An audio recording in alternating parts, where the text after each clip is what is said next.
Hello and welcome to my beautiful morning country drive. I wish you could see it. Hopefully you can see some of this through the window. I'm on the road, headed to Trader Joe's. Hopefully get there when they open this morning.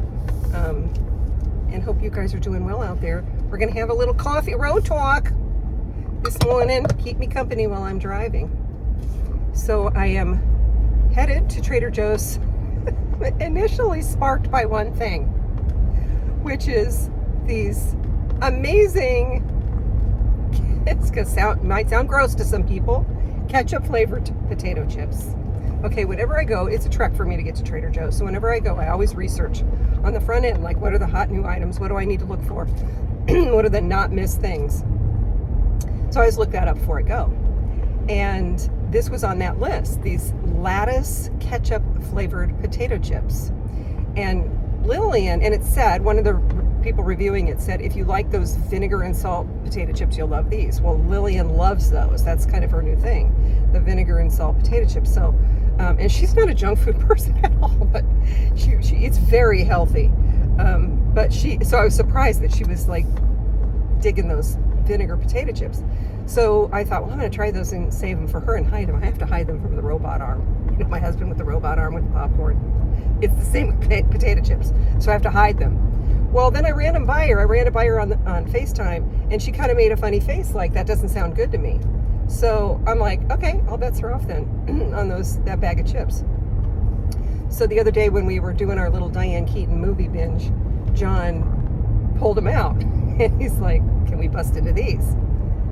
If I tell you we ate those in one sitting, that would be an exaggeration. We ate those in like a fourth of a sitting. It went so fast. I looked at John's face.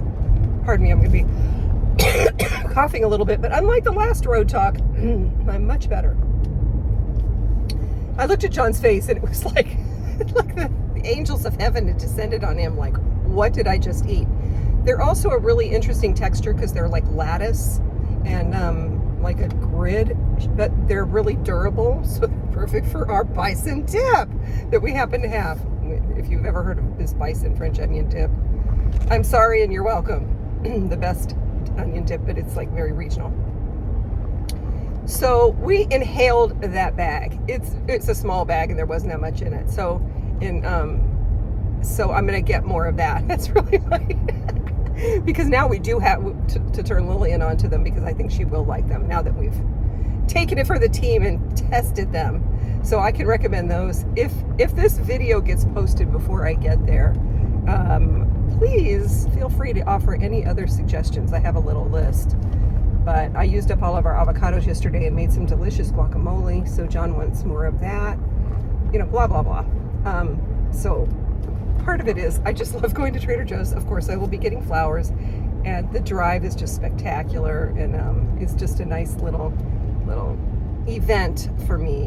And I like going first thing in the morning because it's more spacious and I can roam.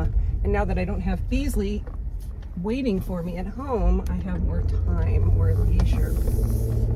I did want to follow up on one thing because I felt a little bit unfinished with one thing that I made about this topic that I was talking about in my last videos, involving Lauren and hidden true crime and what she's going through and stuff like that, because there's a lot of discussion about that.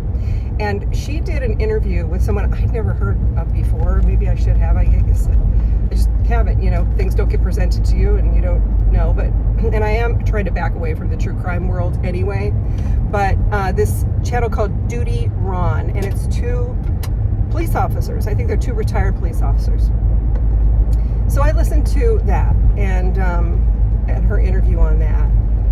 I shared it over here so you could see that in the posts tab. If you go under posts, it should be there.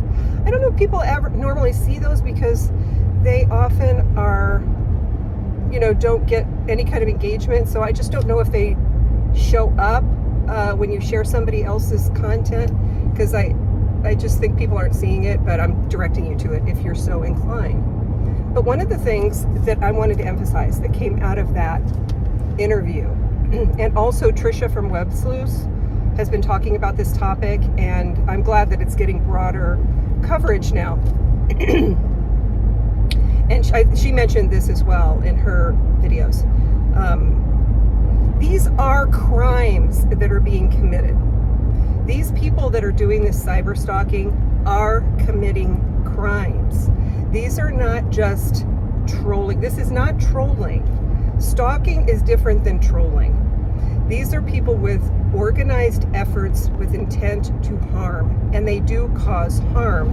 And I wanted to say that even though I said, and it's true, that I put all of my energy into becoming an undamaged person from this, which I have, and I believe that I am, that does not mean that I have not been harmed.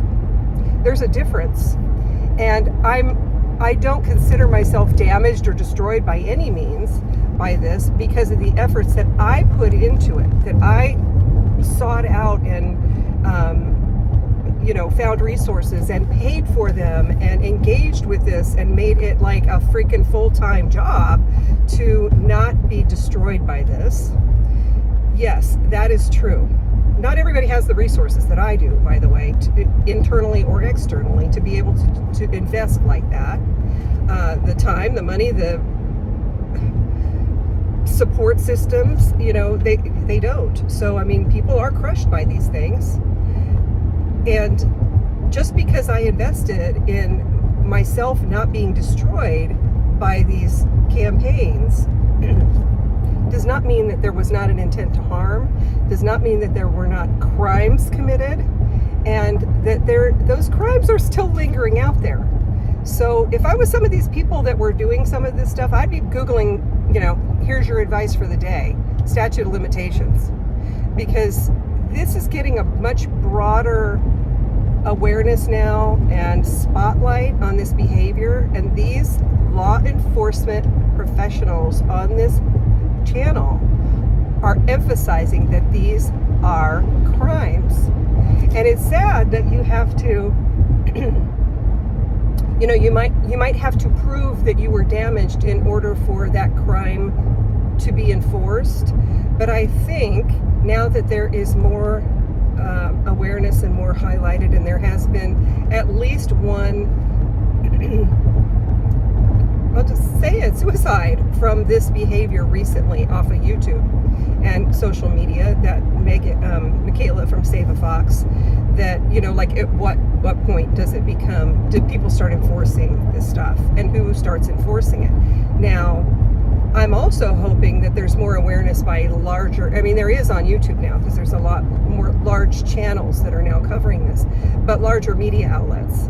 Like, I keep hammering this New York Times article about Sid Toll, because not only do they sort of detail these dynamics, but they detailed some of the people behind these screen names. And let me tell you, if the New York Times came knocking on my door, and, or if any journalist wanted to do an expose on cyber stalking in the true crime community, your girl would be talking. And yeah, so I would absolutely give my weigh in on this in support of everybody that this has happened to, and in support of a smackdown happening to these people that are having fun with it. People think it's just, I got so much like, just shake it off, when, part of what is resonated so much for me with Lauren is the level of fear that she's talking about, that you could see in her face, that I experienced as well. I didn't show it out there because predators thrive on creating fear in people. We know that. Anybody that follows true crime, and this is predatory behavior. So if they think that they've got you, they are drooling, the fangs are dripping. This is so far beyond trolling or normal behavior.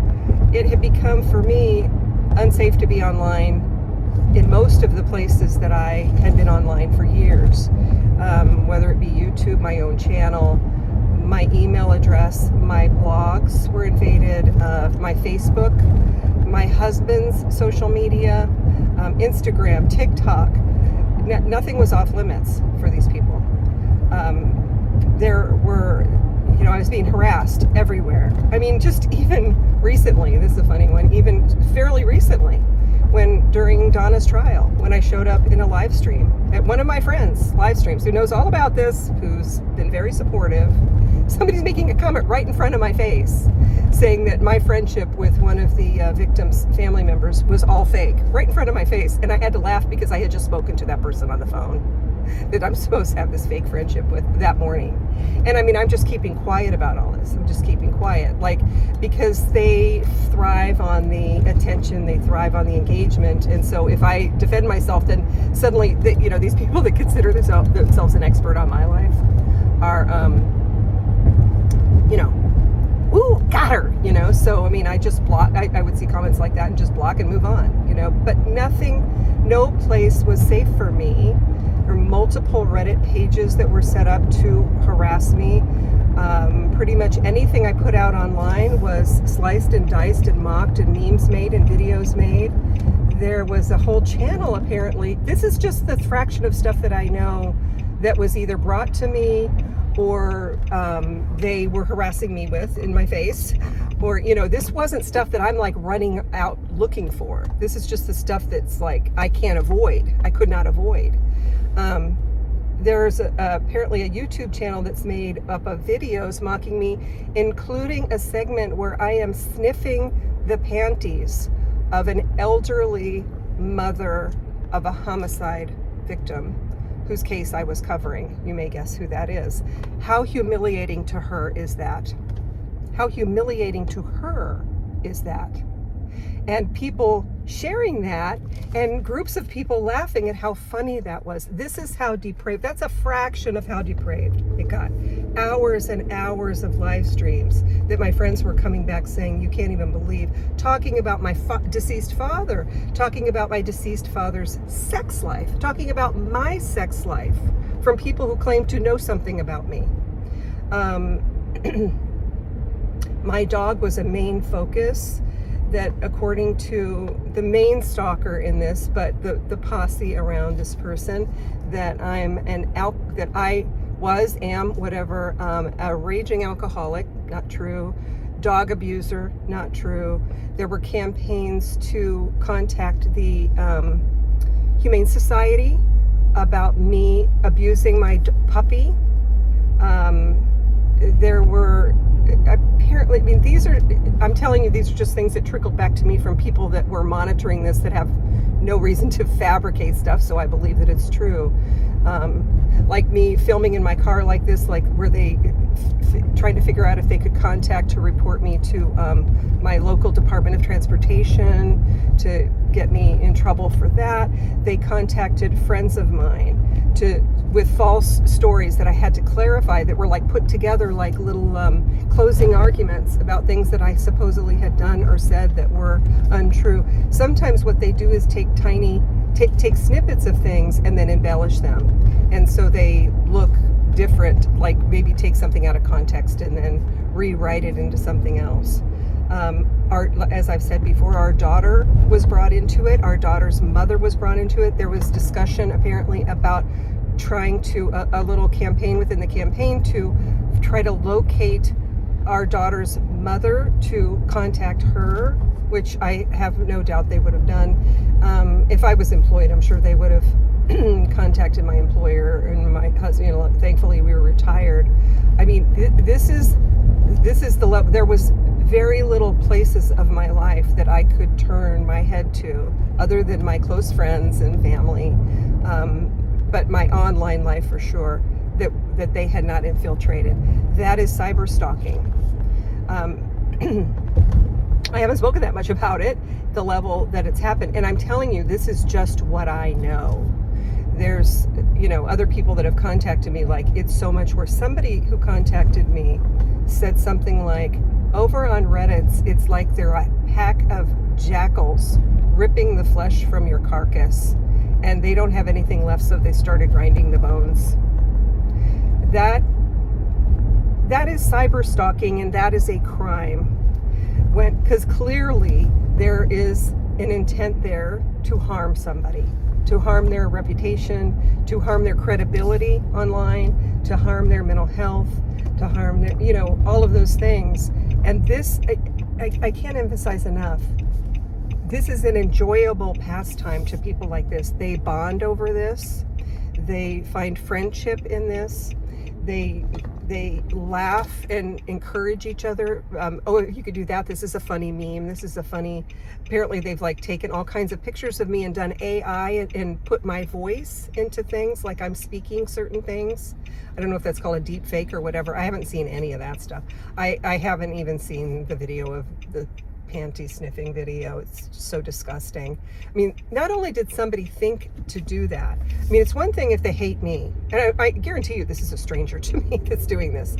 It's one thing that they hate me for whatever reason, or they hate my content or whatever, but it's another thing to drag an elderly mother of a murder victim, who is, by the way, in the middle of trial preparation, into this in such a disgusting, repulsive, disrespectful manner, and find that funny. If you don't think that people aren't watching you, the people that are doing it under your real names, think again, because people are noticing who is engaging with that and finding that humorous and cheering that on. I mean, people have made reputations for themselves that they don't even know about, and I'm not even speaking about that. Let the chips fall where they've done fallen on that. So, you know, I'm just telling you, this is just a fraction, but it is not, it's so, imagine trying to live in a world like that, where you also, and I've picked up on Lauren, that when you know that people have those kind of lack of limits on their behavior, on their depravity, when they have that kind of lack of limits and they're salivating, looking for the next kill off you, and what they can find, and high-fiving each other and all that over harming you, you don't know where they're going to stop. You don't know where they're going to stop coming into. Somebody created a whole account that crossed my path that has my puppy's picture on it and my puppy's name, saying that he needs to be saved from me. I received an email from someone who believed this, who was saying, you know, you're not the person I thought you were. You're doing this, this, and this to your puppy. 100% false. 100% false. And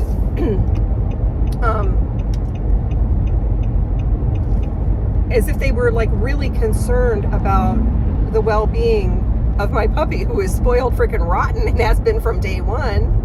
And, you know, one of the main things was that I had a shock collar on my puppy. I wouldn't even know why somebody would do that, put a shock collar on a puppy. I absolutely love my puppy's bark. When he first found his little bark, it was so cute. And because they saw something on his collar that is a tick device called Tickless. Even when I put a picture of the Tickless device, I also have the receipt, online receipt, I ordered off of eBay, and Tickless device and my puppy with that on his collar, thinking, okay, at least that's one thing that can be clarified, because it's right there in black and white. Obviously, that's what this is. This person that got back to me doubled down. The person that contacted me, he said she was staring at the camera, literally spitting at the camera, saying that is a shock collar. And yeah, like there's no then that got parlayed into that I'm a liar, because I'm lying about this thing on I got emails from people that were like akin to, when did you stop beating your wife? You know, like that, like when, you know, since you did this, which is the supposition is totally false. Like, why did you do that? Like just don't engage with any of this. This is why you just have to make a decision. If you're willing to believe that about me, you're gone. You're just gone. You know, that's, you know, that was a big learning for me, is just to be very black or white about that kind of thing. Now, if several people have come back and said they kind of woke up to the reality of what happened here and they felt bad about it and they've apologized and that sort of thing, and that's good, but mainly that's good for them, because it's good to know that you have that vulnerability, that you could be that bamboozled, but it's not that hard by people that are sophisticated at it, that have an agenda and are sophisticated. Oh, I've also been called a fraud and a thief. Someone has called me a thief because I had a buy me a coffee account and that I was stealing people's money. There was a whole campaign around that I was misrepresenting myself. All false, 100% false. That was that I was going to be donating the funds from that Buy Me a Coffee to the Justice for Dan Foundation. If I was going to do that, I would just say donate to Justice for Dan, right? I mean, and contacting those people that I actually had personal and, I guess professional relationships with, that I'm now having to clear things up with because they're presenting a case to them as if it's believable. This is causing harm. Harm is caused. And just because I'm a person who set about not being damaged by it, not being destroyed by that, does not mean that the intent to cause harm was not there and that there wasn't harm in my life. So I wanted to clarify that thing because I just think it's important. And then now that's it. And I'm clarifying that in support of Lauren and anybody else that's going through this that is, still in the weeds with it, because it is severe. It is emotionally devastating. It is to go through this. Luckily, I have internal resources built up from things that have been much more devastating to me than these. I'm not even going to use an adjective. You can fill in the blank. They've severely damaged people. But it doesn't mean that one of these law enforcement guys on duty, Ron, said, the problem with this, when you're ignoring it, they escalate. And, that happened with me. They escalated. They created more Reddit pages. And, they just, because I can't emphasize enough, they have fun with this. This is a fun pastime. They might cloak it in, we need to warn the world about how dangerous this person is, as if I'm some person that's out there like, slaying, babies or something, that they had. No, that's an absolute smokescreen that they hide behind because their feelings got hurt somewhere along the way. They're damaged people that are looking for a target to be able to vent that to, and I became that person for this small group of damaged people. And then they bonded with each other over it, and boom, they've got themselves a little posse of hate. Meanwhile, I just threw my life into poetry and people who love me and people who know me and care about me and doing my best to not talk about this, to not think about it, withdrawing from kind of online, finding myself in my creative mode. I mean, it was winter, so I was so relieved to be able to get back out in the garden because I was cocooning with this over the winter, and it was pretty relentless. So yeah, this is when you hear people trying to sort of diminish these things and like, oh well, it's not a big deal, nobody really showed up at Lauren's doorstep brandishing a gun or something like that. This cyber terrorism is extremely harmful and it is ramping up. So any journalists out there are interested in pursuing this happening in the true crime world, I don't have to name names. They've named their own names, haven't they? So I would talk to somebody. I'm not going to pursue it. I'm not going to the most I have done is this right here, talking in this right here. But if somebody was to ask me for an interview, you damn straight, I would talk to them. So, switching gears, I hope you've been able to pick up some of the beautiful fall foliage out here. It is absolutely gorgeous. I'm going to find something fun to listen to now. Probably Love is Blind, because I think that drops today, the finale. And I don't want to hear any spoilers before I get to see it when I get home. And see who stayed together. I think probably nobody stayed together on that wacky show. And I hope you guys are doing well. Oh, in other news, anybody that was in the live where we were talking movies, that was a fun discussion, wasn't it? I got an email from one of our Aussie Down Under friends who is giving me all kinds of suggestions and links and everything to shows, streaming, movies, in British and Aussie, because we were talking about that, and I know I wasn't the only one that was interested. I will be posting that. I asked her permission, and I will be posting that. That's one thing. And another thing is I'm in discussion right now with our movie maker friend, TSP, about having a little series on here called Movie Talk, where we talk about films. And you know, I can't think of a better person, because, you know, he's in film school and has made films and everything like that. And we're talking about our first film on our lineup. Drum roll, no surprise. Well, we're talking about film noir being a theme to at least start with. Body Heat. I've been talking about that movie for over a year, and I bought it. And so if you can find it, I don't know if it's streaming anywhere, but if you can find it and you want to watch it, start looking around, because I don't know when we're going to do this, but I think we're going to kick off our movie talk series with that movie. That'd be fun. All right, guys, I'm going to see if this uploads. Probably have to wait till I get home, but that's it for now. Have a great day out there, and maybe I'll show you any fun things I get at Trader Joe's. All right, talk to you later. Bye-bye.